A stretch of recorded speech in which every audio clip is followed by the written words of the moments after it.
apartamento, por supuesto. ¿Qué pasa, bro, hermano? Ahí estamos con la terraza y mis 3 botellas queridas del alma. Simplemente por decir a su hija que ha pasado esa movida, pasa de drogas, pasa de mierda política. Ahí está mi puta trayectoria. Os voy a enseñar las cosas de la casa, de la gente contra el piso. Esta es mi habitación en concreto. Me encanta, es un absoluto de uso. Eché un pomazo, me duermo al espejo, pero si me la follo la miraré, cómo no, sí sobre el sexo y de drogas, pero una de ellas ni las prueba, o conozco el acceso, pero son las drogas.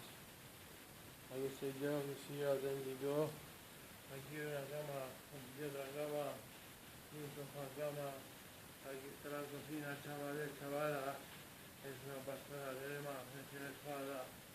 Aquí yo me muevo como un PS de fin, no vuelvo a estudiar, soy un puto amo.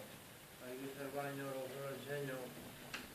Bueno, pues ahora, mamá, sal del baño, quiero grabarlo, estoy haciendo un vídeo para YouTube. Aquí hay un espejo bastante psicodélico, se parece al nivel de la playa,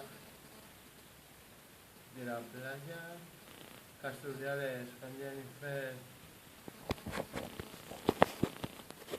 Y aquí está el baño, señores, señoras, ¿qué pasa? Los niños les llora. Esta es la bañera donde me voy a bañar ahora mismo. Antes de salir voy a ponerme bien limpio.